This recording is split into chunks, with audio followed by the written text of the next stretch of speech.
Greetings, true believers. It is I, Matt Hall, here with another Remedy lore video. This time around going purely speculative. That's right, we're talking about my theories for Control 2. Now, this video is going to go pretty deep into how I think Control 2 might act as a sort of pseudo-sequel for Quantum Break. Now, if you haven't played Quantum Break, I do kind of cover the basic gist of the story in this video, but beware, there are spoilers for Control, Alan Wake 2, Quantum Break. All those games are going to get talked about as if you've already played them, and if you haven't played them, well, you might be lost at a few points, but at least for Quantum Break, I give you everything I think you might need to understand this theory, even if you haven't played Quantum Break and you have played Control and Alan Wake 2, and you're up to speed on the Remedy connected universe as it stands right now. So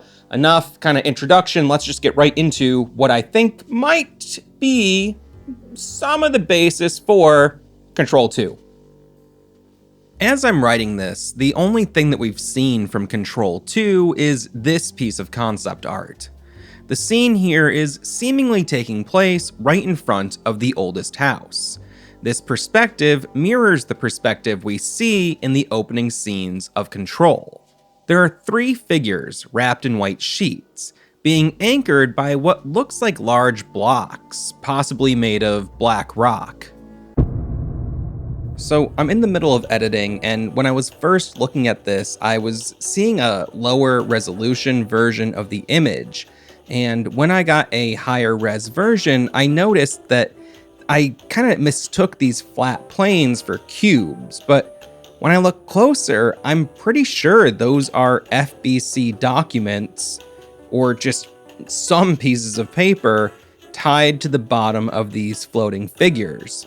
So initially I thought they were kind of floating up toward the sky, which would have been different from the hiss-affected people in Control who are just suspended in midair. I thought these people were kind of weighted down so they didn't just infinitely fly into the sky, but looking closer, yeah, I'm pretty sure it's just pieces of paper tied to them. And maybe this is pieces of a script, possibly like a script for a play. Maybe this is a more direct allusion to the SCP in question. I'm not sure, but I needed to stick this little kind of addendum in here just to get these ideas out, because I was looking at this the wrong way this whole time, and I can't believe I didn't see it sooner.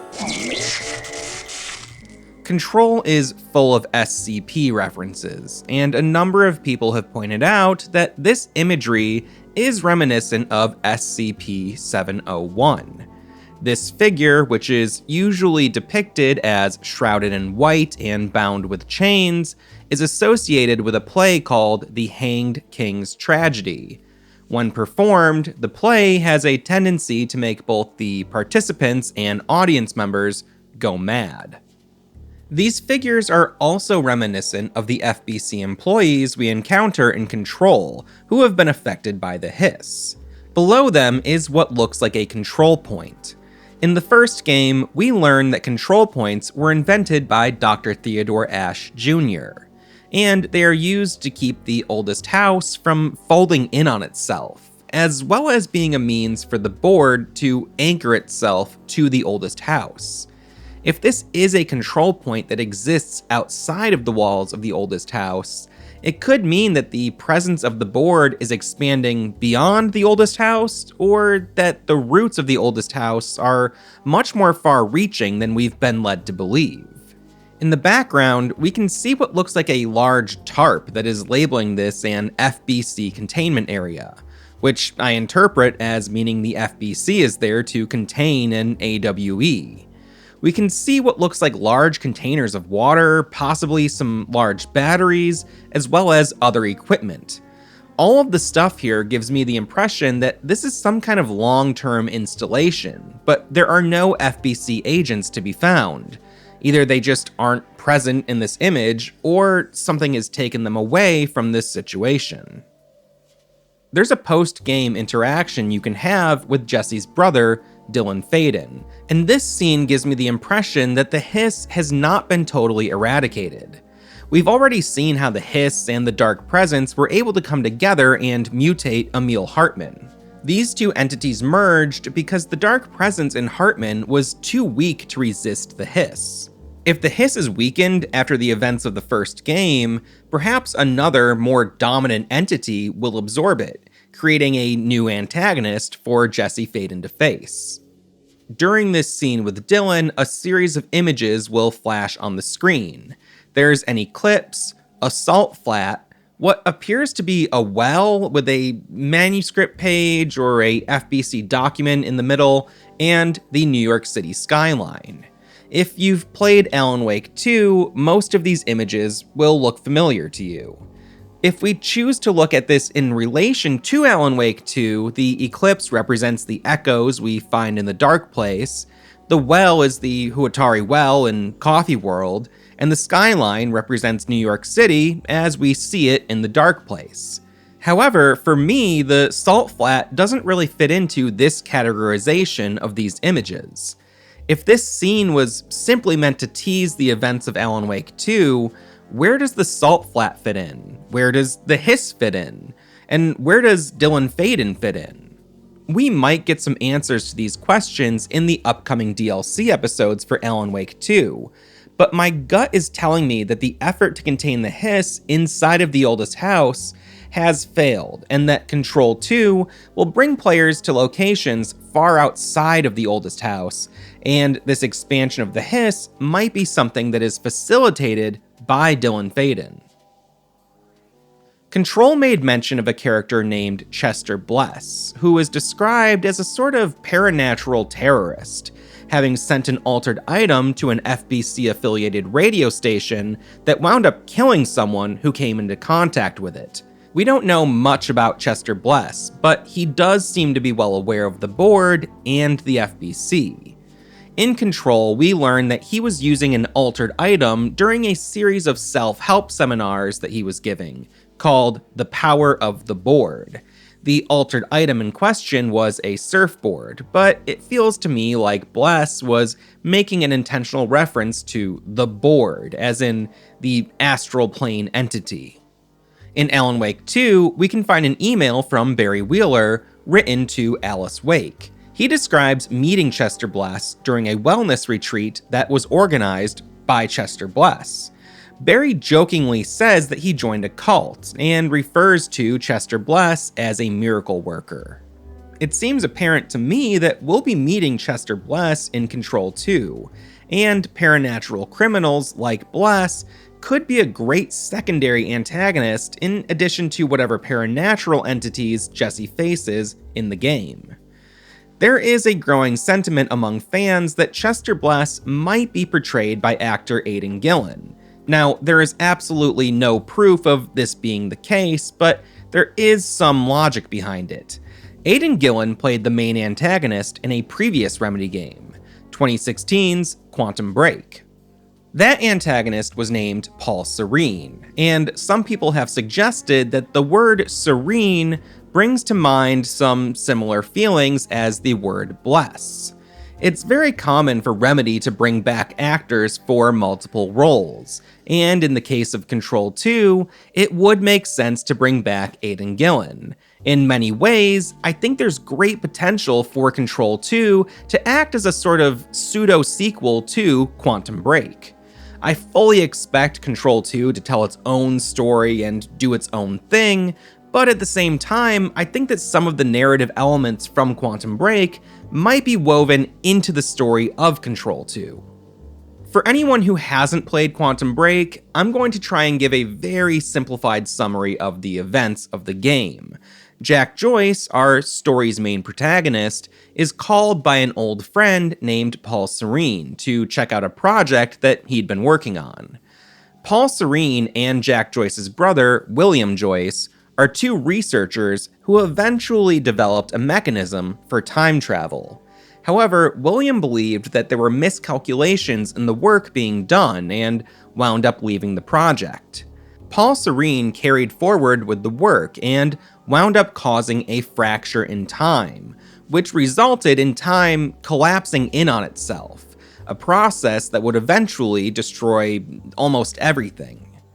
In an attempt to shield some small piece of humanity from the effects of the time collapse, Paul traveled back and forth through time using all of his knowledge and resources to establish Monarch Solutions, a very large, very powerful organization that was focused on creating something called the Lifeboat Protocol, which was intended to be a sort of time collapse-proof shelter that could be used to house a group of scientists dedicated to reversing the effects of the time collapse. However, at the start of the game, we're still at a point in time where the fracture has yet to happen. When Jack Joyce shows up to see what Paul was working on, Paul Serene reveals to Jack that he has built a time machine. What neither of them know is that they are moments away from Paul causing the fracture in time. William Joyce, who had also successfully built a time machine, knew when the fracture was going to happen, and he showed up at the lab to try and stop it. However, he failed, and the fracture occurred. This fracture in time exposed Jack Joyce to something called chronon radiation, and it gave him time powers. It's a classic lab mishap giving superpowers type scenario. In the chaos surrounding the fracture, Paul Serene became trapped in the time machine, leaving Jack and Will unsure of his whereabouts or safety. Suddenly, Monarch Solutions security forces storm the lab, and the Joyce brothers attempt to escape. Ultimately, they are stopped by a much older-looking Paul Serene, who winds up killing William Joyce. Jack Joyce escapes the scene, eventually bumping into a rogue Monarch employee named Beth Wilder, who is already aware of Jack Joyce. Fully understanding the story of Quantum Break requires keeping track of multiple timelines that are woven together in all sorts of complex ways. But the gist of it revolves around the idea that William Joyce didn't actually die, and was able to create a countermeasure that could repair the fracture in time. Throughout the course of the game, Jack Joyce and Beth Wilder team up to try and put the countermeasure into effect. Paul Serene uses his resources at Monarch Solutions to combat these efforts, because he doesn't believe that the countermeasure can work. He's stubbornly focused on the Lifeboat Protocol being the only possible solution to the fracture in time. Eventually, Jack Joyce and Paul Serene go directly into battle against one another. Paul is defeated, and Will puts the countermeasure into effect. However, the game is ambiguous about whether or not the fracture was actually repaired. There are also a few loose ends. Paul Serene had a sort of right-hand man named Martin Hatch. Throughout the story, we're able to gather that Hatch might be more in control of things at Monarch than he lets on. Martin Hatch was also exposed to chronon radiation, but his origin story is much different than that of Jack Joyce or Paul Serene. Martin Hatch's chronon radiation exposure came from a naturally occurring time machine, hidden deep within a cave. The game is ambiguous about exactly where or when this happened. Normally, enough exposure to chronon radiation will cause someone to become what is referred to as a shifter, a being that is no longer contained by time and exists on multiple planes at once. Usually, shifters lose all humanity and are unable to control themselves, but for some unknown reason, Martin Hatch was able to maintain composure, so he exists both as a shifter and as a conscious human. Near the end of the game, we can find a note written by Martin Hatch that explains his origins and motivations. I'll read it for you here. I have left this message here for you to find, so that soon, when the time comes, and I ask you to choose, you can do so with your eyes open and with some hint of understanding.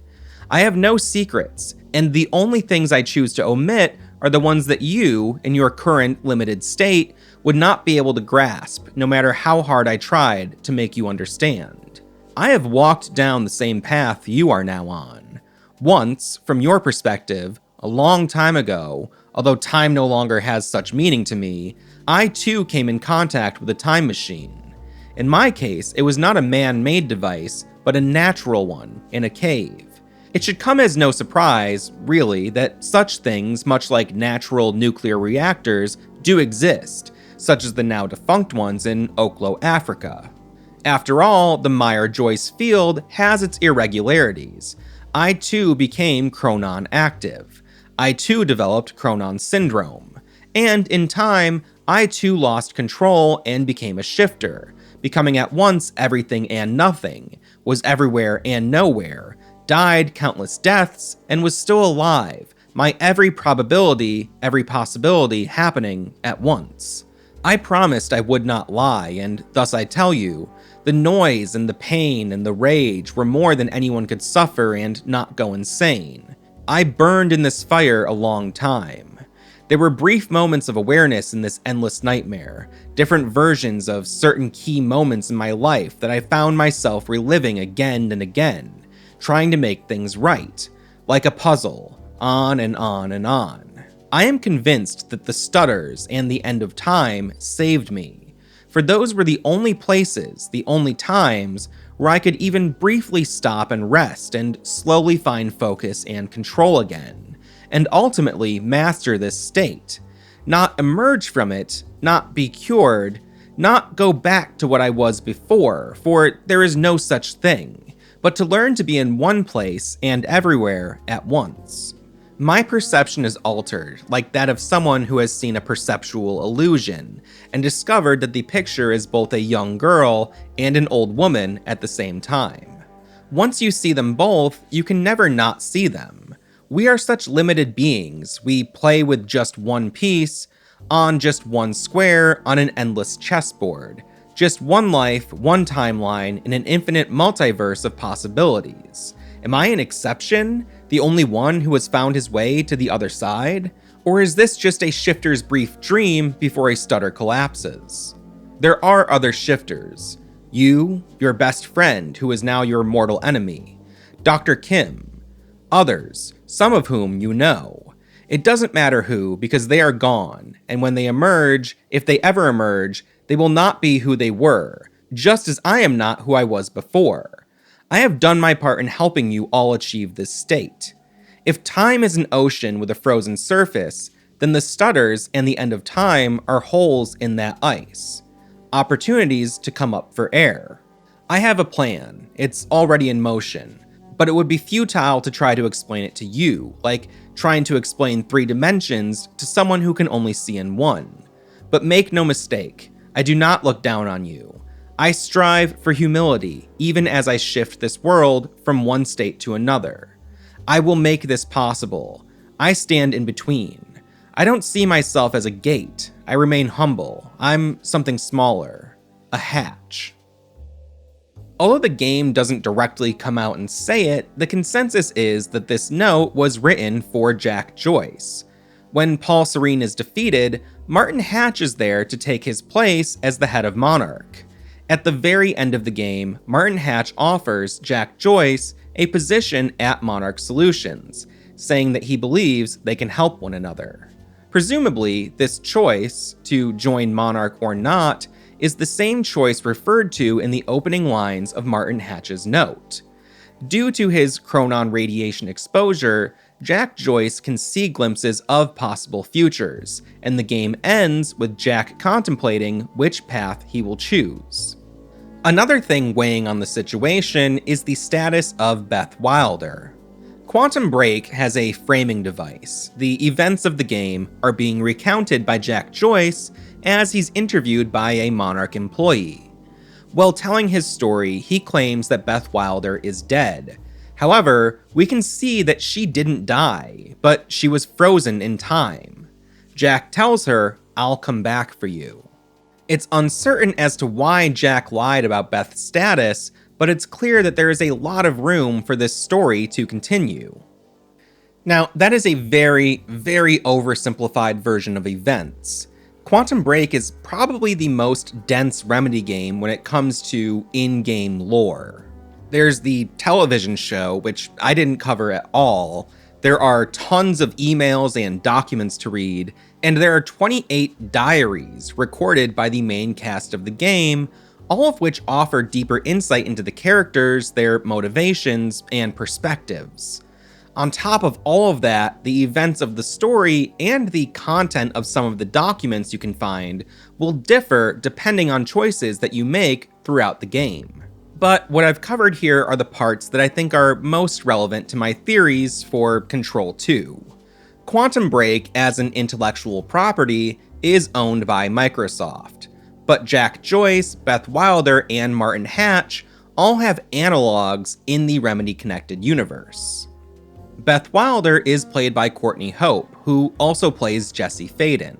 While there are some parallels between Jesse and Beth, they are fairly distinct from one another as characters. Jack Joyce is played by Shawn Ashmore, who went on to play Tim Breaker in Alan Wake 2. Once again, these characters are fairly distinct from one another, and in some ways are almost opposites. Jack is known to have been in trouble with the law, and Tim is an active member of law enforcement. Throughout Quantum Break, Jack seems to be prone to losing his temper or lashing out, whereas Tim Breaker is surprisingly calm and pleasant, even in the face of bizarre circumstances like being banished to the Dark Place. Martin Hatch was played by the late Lance Reddick, and for a time, it appears that he was intended to portray Warlin Door in Alan Wake 2. There's actually some placeholder art in the Alan Wake 2 files that use Lance Reddick's image. Ultimately, Warlin Door wound up being played by another actor named David Harewood. Out of these three characters, Door and Hatch have the most in common with one another, and it's the characterization of Mr. Door that makes the parallels between Jack, Tim, Beth, and Jesse more pronounced. Both Hatch and Door are seemingly omnipresent figures in their respective worlds. You can actually spot Martin Hatch in the opening scene of Quantum Break. Jack Joyce is totally unfamiliar with him at this point, but Hatch is clearly there to keep an eye on Jack. Much like the way that Hatch can travel through time and exist in all realities at once, Mr. Door is described as having very similar abilities. In Control, Dylan Faden says that Mr. Door claimed to be in all worlds at the same time, endlessly shifting between them. Shifting like a shifter.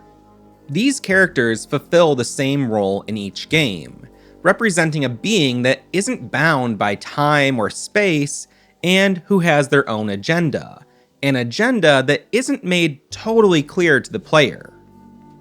In Quantum Break, Martin Hatch attempts to recruit Jack Joyce.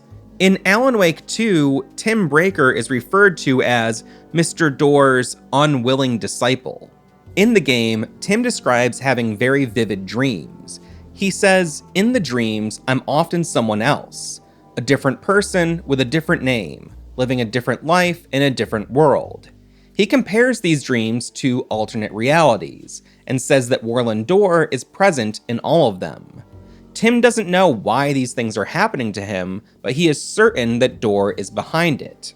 I interpret this as Remedy acknowledging to players the idea that their actors portray different characters in different games, and that there are certain elements from those different stories that will carry over from one property to another.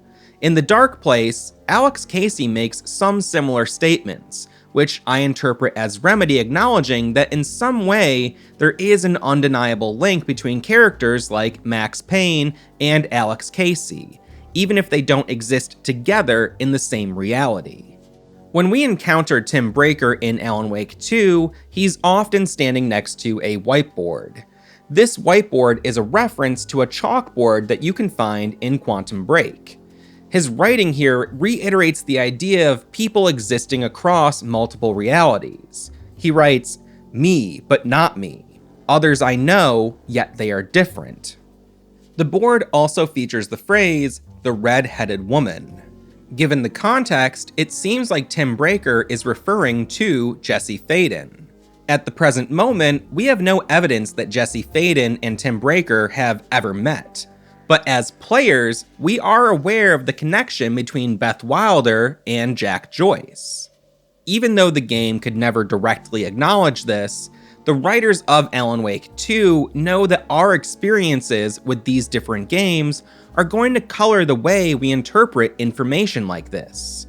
When Tim Breaker talks about being in alternate realities, we can easily interpret the events of Quantum Break as having been one of those experiences.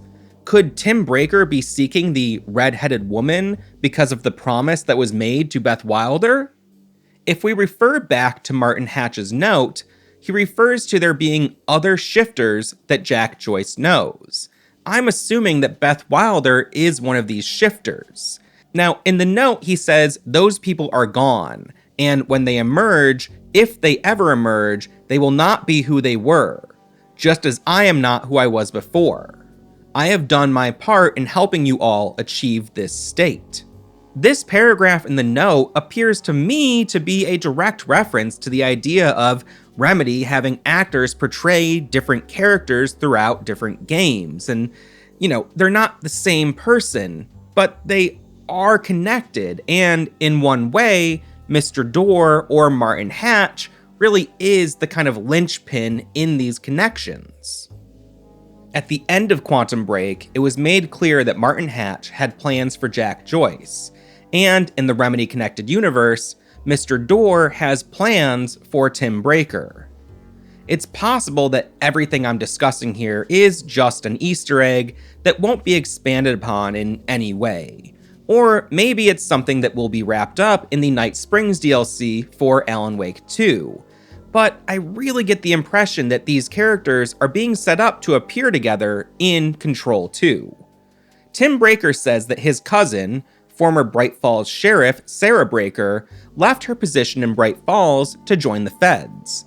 Her father was an FBC agent, and in Alan Wake Remastered, we see that Sarah Breaker is at least aware of the FBC. I'm almost positive that Sarah Breaker has joined the FBC and will be present in Control 2, and she might function as a way to connect Tim Breaker to Jesse Faden. Quantum Break ended with so many loose ends that a potential sequel could have been built on. Alan Wake 2 could have used Tim Breaker and Warlin Dorr to signal some sort of resolution to those loose ends. The characters easily could have given some dialogue or writings that Quantum Break fans could interpret as an ending or resolution to the story, similar to the way that the first Alan Wake game offered something that could be interpreted as a resolution to the Max Payne saga. However, rather than tie up any loose ends, these characters reiterate the situation from the end of Quantum Break. The dynamic between Martin Hatch and Jack Joyce is almost a direct mirror of the dynamic between Warlin Dorr and Tim Breaker. At the end of the game, Jack has made a promise to seek out Beth Wilder, and in Alan Wake 2, Tim Breaker is seeking out the red-headed woman. There's no resolution here. The story in Alan Wake 2 sets things up in such a way that we're pretty much ready to continue the main story elements of Quantum Break, just with everything shifted around a bit. Remedy fans suspecting a connection between the names Chester Bless and Paul Serene can support their theory with the fact that Tim Breaker's name is very similar to Time Breaker, or that Warlin Dorr's name is very similar to that of Martin Hatch. Hatches and doors both act as portals, and if we take the M in Martin and flip it, we're very close to the name Warlin. Nick Marsters is a secondary character in Quantum Break who I didn't mention in my summary. Depending on the choices you make, you might hardly encounter Nick, or you might spend a significant portion of the game with him as an ally. Nick Marsters was played by actor Sean Dury, who went on to play Dylan Faden in Control. While I don't see any direct correlation between these two characters, Dylan is almost certain to be present in Control 2, meaning we have most of the main cast of Quantum Break portraying characters likely to appear in Control 2 in one way or another. The relationship between Beth Wilder and Paul Serene is another thing that I skipped over in my Quantum Break summary, but they have a very complex relationship. In part, their names are a reference to a line from the first Alan Wake game. Beth and Paul met each other in a place the game calls the End of Time. This was a point in time where the fracture had fully corrupted reality. Getting into all of the details here is too much for the scope of this video, but essentially, there was a serious conflict between these two characters, and it would make perfect sense for Aidan Gillen to return in Control 2 so that this rivalry could resolve itself. Back in my Alan Wake 2 predictions video, I said that it would be very likely for there to be multiple playable protagonists in the game. This wound up being true as players split their time between Alan Wake and Saga Anderson. Originally, Beth Wilder was supposed to be a playable character in Quantum Break, alongside Jack Joyce, as was Paul Serene.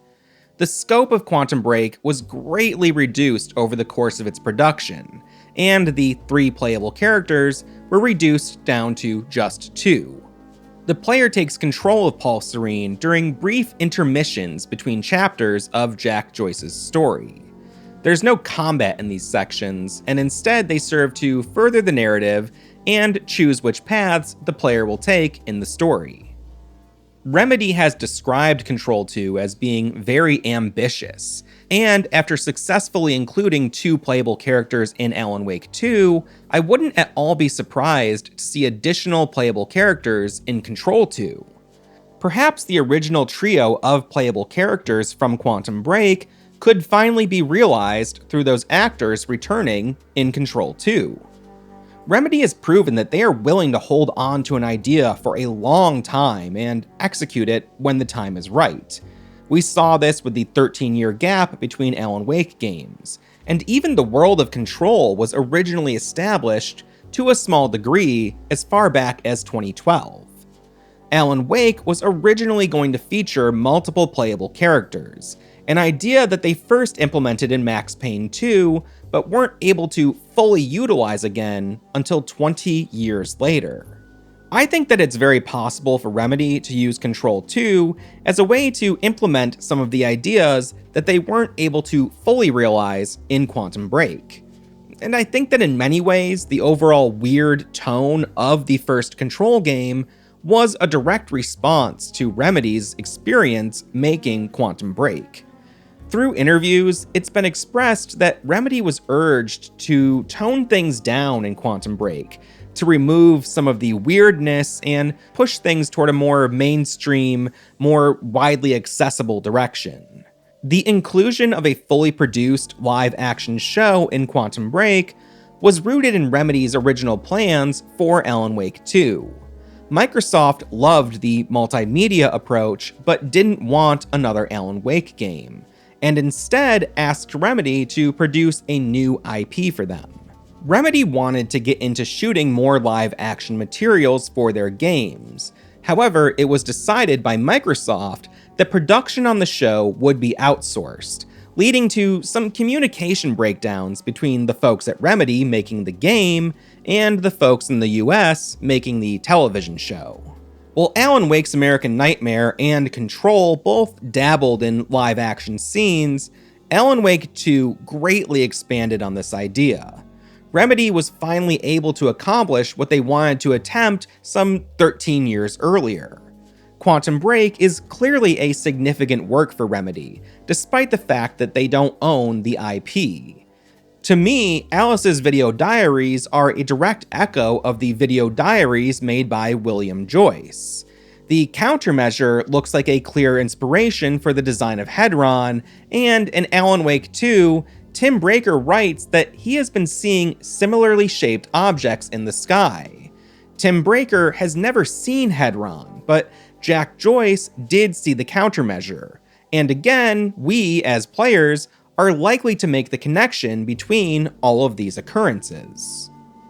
Dylan Faden was the first person in a Remedy game to mention Warlin Door, and knowing that Door has made contact with both Dylan and Tim Breaker opens the possibility of all 3 characters being linked in some greater way that could be explored in the story of Control 2. Just like Alan Wake 2 chose to tell multiple stories, I think it's likely that Control 2 will expand its narrative beyond the adventures of Jesse Faden alone. There's also the matter of the former. I don't think that there's really a consensus right now among fans as to who or what the former is. There's a lot of information and a lot of theories, but none of it feels conclusive. What we do know for sure is that the former is an entity that existed in the astral plane, and was in some way connected to the board. It split away from the board due to some conflict, and began to communicate with Jesse Faden, and was often acting in a way that conflicted with the board's plans for Jesse. At the end of the Foundation DLC for Control, it appears that the former escaped the astral plane, and is now living in reality. It's my belief that the former did all that it could to guide Jesse down a path that would lead to it being freed from the astral plane. However, beyond a desire for freedom, we don't really know much about the motivations of the former. It was last seen in the foundation of the oldest house, and we don't really know how far that foundation goes. Conceivably, the former could travel quite some distance while remaining underground, but where would it go, and why would it go anywhere at all? Because it's such an alien being, it's nearly impossible for us to understand anything about it. When the former communicated with Jesse, it wasn't hostile toward her, but it also made statements that make it seem like it exists outside of our concepts of morality. By the end of the game, Jesse Faden has become much more skeptical of the board, and she is very determined to do things her own way. At the same time, Jesse appears to have almost merged entirely with Polaris or Hedron, the entity that had been with her for most of her life. Polaris guided Jesse to the oldest house so that Hedron could be freed. This is another aspect of the game that is up for some debate, but my impression on things is that Polaris and Hedron are two parts of the same entity, and Jesse helped to reunite those parts. And once that happened, it seems like Jesse's bond with the entity became significantly stronger, to the point that we see her, or a version of her, referred to as Jesse Polaris near the end of the game. Jesse even speculates that they may have always been bonded in this way, and just hadn't yet triggered the full connection up until that point. Both Hedron and the former were freed by Jesse. Whereas the former escaped the astral plane and entered reality, Hedron escaped into Jesse. That means that at least two powerful entities are active in the reality of the RCU.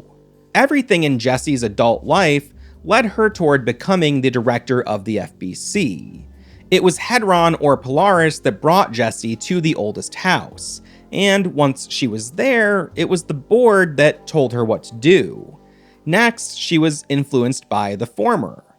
Outside of these entities' influences, it seemed as if Jesse's only other motivations in life were to avoid detection by the FBC and to find her brother, and now she's found him. As a character, we've yet to see Jesse do anything for herself that didn't have motivations that were rooted in some way to her connection to the ordinary AWE. Now that she and Hedron and Polaris are all merged into one being, I have to wonder how much autonomy she still has, and how her motivations could at all be differentiated from the ones of the entities living inside of her. It'll be interesting to see if Control 2 approaches this topic. I could see Jesse somehow becoming sick of having all of these entities basically directing her life.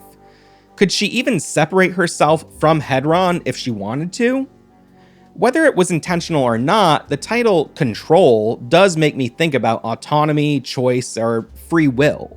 Jesse declares that she'll be running things at the FBC her way, but is it really her way when she's not alone inside of her own body? I think that some degree of internal conflict in Jesse could be a theme that gets explored throughout Control 2. There are other loose ends here for Control, like the status of Dr. Darling or how Agent Estevez might tie into the game, but I think we'll get a lot more information on those characters in the upcoming Alan Wake 2 DLCs. Now, like I said at the top of this video, Control 2 is likely several years away. My guess is sometime around 2027 we'll see the game. Possibly sooner if Remedy moves a lot faster on certain things, but seeing where the game is at in its current production cycle compared to how their other games have gone, 2027 or so feels like a safe bet. I don't know. That's just my speculation, though. Tell me what you think down in the comments below. And if you like this, hey, we got plenty more Remedy videos, a lot of lore, a lot of exploration, a lot of discussion, a lot of theories. All that good stuff is here on the channel. And of course, a huge thanks to all of our supporters on Patreon and our channel members here on YouTube. Even $1 a month goes a long way to helping us out and doing what we do. And it's super, super appreciated by myself and Jordan and everyone else in the Hidden Machine family. that includes you, true believers. So until next time, thank you for watching and bye.